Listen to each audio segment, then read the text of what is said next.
ಅರಿಶಿನಕ್ಕೆ drip ಹಾಕಿದೀವಿ ರೀ. ಅರಿಶಿನಕ್ಕೆ drip ಹಾಕಿದ್ವಿ ಅನ್ನೋ ಕಾರಣಕ್ಕಾಗಿ ನಮ್ಮ ಅರಿಶಿನ ಇನ್ನೂವರೆಗೆ ಉಳಿಯುತ್ತೆ ಅಥವಾ ಮುಂದೆ ಉಳಿಬಹುದು. ಅಂದ್ರೆ ಅರಿಶಿನ ಹಚ್ತಿದ್ರೆ ಅಥವಾ ಕಬ್ಬು ಮಾಡ್ತಿದ್ರೆ ಅಥವಾ ಯಾವ್ದೇ ಕ್ರಾಪ್ ಮಾಡ್ತಿದ್ರೆ ಸೊ ನೀವು ಡ್ರಿಪ್ ವ್ಯವಸ್ಥೆಯನ್ನ ಮಾಡ್ಕೊಡ್ರಿ. ಹಾಯ್ ಹಲೋ ಎಲ್ಲರಿಗೂ ಕೂಡ ನಮಸ್ಕಾರ. ನೀವು ನೋಡ್ತಿದ್ದೀರಾ Sunil Miracle Vlogs YouTube channel. ಪ್ರಿಯ ಸ್ನೇಹಿತರೆ, ನಾನು ಇವತ್ತು ನಮ್ಮ ಅರಿಶಿನ ಕಡೆ ಹೋಗಿದ್ದೆ. ಅಂದ್ರೆ ನಮ್ದು ಅರಿಶಿನದ ಏನ್ ಪ್ಲಾಟ್ ಐತಲ್ರಿ, ಆ ಪ್ಲಾಟ್ಗೆ ಹೋಗಿದ್ದೆ.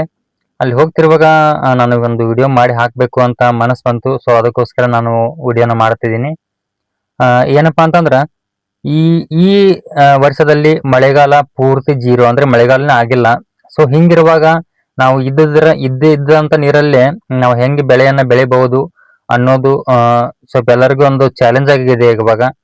ಆದ ಕಾರಣ ನಾವು ಒಂದ್ ಎಕರೆ ಅರಿಶಿನ ಮಾಡಿದ್ದೀವ್ರಿ. ಆ ಅರಿಶಿನಕ್ಕೆ ಆಕ್ಚುಲಿ ಆ ಅರಿಶಿನ ಮಾಡಿದೀವಿ ಅನ್ನೋಕ್ಕಿಂತ ಮುಖ್ಯವಾಗಿ ಅರಿಶಿನಕ್ಕೆ ಡ್ರಿಪ್ ಹಾಕಿದೀವ್ರಿ. ಅರಿಶಿನಕ್ಕೆ ಡ್ರಿಪ್ ಹಾಕಿದ್ವಿ ಅನ್ನೋ ಕಾರಣಕ್ಕಾಗಿ ನಮ್ಮ ಅರಿಶಿನ ಇನ್ನೂವರೆಗೆ ಉಳಿಯುತ್ತೆ ಅಥವಾ ಮುಂದೆ ಉಳಿಬಹುದು. ಅಂದ್ರೆ ಡ್ರಿಪ್ ಅನ್ನೋದು ತುಂಬಾ ಇಂಪಾರ್ಟೆಂಟ್. ಯಾಕಂದ್ರೆ ನಾವು ಒಂದು 10 HP ಮೋಟರ್ನ ಚಾಲು ಮಾಡಿಬಿಟ್ಟು ಪೂರ್ತಿ ನೀರ್ ಬಿಟ್ರೆ, ಅಂದ್ರೆ ಒಂದ್ ದಿನಕ್ಕೆ 2 ತಾಸು ಗಂಟೆ ಬಾವಿ ನಡೀತಂತ ಅಂತ ತಿಳ್ಕೊಡ್ರಿ. ಆ 2 ತಾಸದಲ್ಲಿ ನಿಮ್ ಪೂರ್ತಿ ಜಮೀನು ಹಾಯಲ್ಲ. ಅದೇ ಡ್ರಿಪ್ ಇತ್ತಂದ್ರೆ ಡ್ರಿಪ್ಗೆ 1 ತಾಸು ಬಿಟ್ರು ಕೂಡ ಪ್ರತಿ ನಿಮ್ಮ ಅರಿಶಿನ ಬೇರ್ ಇರುತ್ತಲ್ರಿ, ಪ್ರತಿ ಬೇರಿಗೆ ಹೋಗಿ ಒಂದೊಂದು ಹನಿ ಒಂದೊಂದು ಚೆರಿಗೆ ನೀರ್ ಬೀಳ್ತದ. ಸೊ ಅದು ನಮಗೆ ಪ್ಲಸ್ ಪಾಯಿಂಟ್.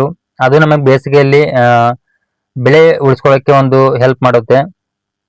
ಸೊ ಆದ ಕಾರಣ ನಾವು ಆಕ್ಚುಲಿ ಮನೆಯವರು ಡ್ರಿಪ್ ವ್ಯವಸ್ಥೆ ಮಾಡಿದ್ದೀವಿ. ಸೊ ಎಲ್ಲರೂ ಕೂಡ ಡ್ರಿಪ್ ಮಾಡಿರ್ತಾರೆ, ಇಲ್ಲಂತಲ್ಲ. ಬಟ್ ಇನ್ನು ಯಾರು ಕೂಡ ಡ್ರಿಪ್ ಮಾಡದೆ ಅರಿಶಿನ ಹಚ್ಚಿದಿರಿ ಅಥವಾ ಕಬ್ಬ ಹಚ್ಚಿದಿರಿ ಅಥವಾ ಮತ್ತೆ ಕ್ರಾಪ್ ಮಾಡ್ತಿದಿರಲ್ಲ, ಸೊ ಎಲ್ಲರೂ ಡ್ರಿಪ್ ಮಾಡ್ಕೊಡ್ರಿ. ಡ್ರಿಪ್ ಮಾಡ್ಕೊಂಡ್ರೆ ಬರಗಾಲದಲ್ಲಿ ಕೂಡ ಬೆಳೆಯನ್ನ ಉಳಿಸ್ಕೋಬಹುದು. ಯಾಕಂದ್ರೆ ಬೆಳೆ ಉಳಿದ್ರೆ ತಾನೇ ನಾವು ಬದುಕೋಕ್ಕಾಗೋದು. ಯಾಕಂದ್ರೆ ವರ್ಷದ ಇರುತ್ತೆ ಇದೇನು ನಾವು ಈಗ ಸ್ವಲ್ಪ ಬೆಳೆದು ನೆಕ್ಸ್ಟ್ ನಾವು ಹಂಗೆ ಬಿಡ್ತೀವಿ ಅಂತ ಆಗಲ್ಲ. ಸೊ ಅದಕ್ಕೋಸ್ಕರ ಎಲ್ಲರೂ ಕೂಡ ಡ್ರಿಪ್ ಮಾಡ್ಕೊಡ್ರಿ. ನಮ್ಮ ಅರಿಶಿನ ಪ್ಲಾಟ್ ಯಾವ ರೀತಿ ಐತೆ ಅಂತ ನೋಡ್ರಿ. ಯಾಕಂದ್ರೆ ರೈತ ದೇಶದ ಬೆನ್ನೆಲುಬು ಅಂತ ಪ್ರತಿಯೊಬ್ಬರು ಕೂಡ ಹೇಳ್ತಾರೆ. ಸೊ ಆದ್ರೆ ರೈತರಿಗೆ ಅಷ್ಟೊಂದು ಬೆಂಬಲ ಬೆಲೆನೂ ಸಿಗ್ತಿಲ್ಲ, ಜೀವನದಲ್ಲಿ ಬದುಕೋಕ್ಕೂ ಆಗ್ತಿಲ್ಲ. ಯಾಕಂದ್ರೆ ಬರಗಾಲ ಒಂದ್ ಕಡೆ ಆದ್ರೆ ಈ ಕಡೆ ಸಾಲಾಗೆಲ್ಲ ಮಾಡಿರ್ತಾರೆ ಅದೊಂದು ಕಡೆ. ಅಂದ್ರೆ ವರ್ಷವಿಡೀ ದುಡಿದ್ರು ಕೂಡ ತೀರ್ಸದೆ ಆಗದಿರಂತಕ್ಕಂಥ ಸಾಲ ಮಾಡಿರ್ತಾರೆ.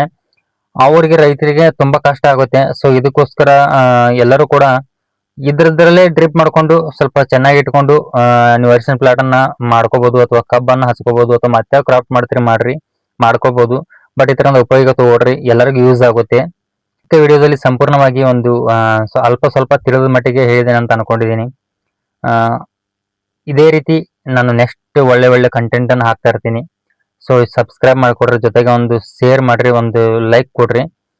ಇದೇ ರೀತಿ ಮತ್ತೆ ಮುಂದಿನ ಸಿಗೋಣ. ಅಲ್ಲಿವರೆಗೂ ಟೇಕ್ ಕೇರ್, ಬೈ ಬೈ.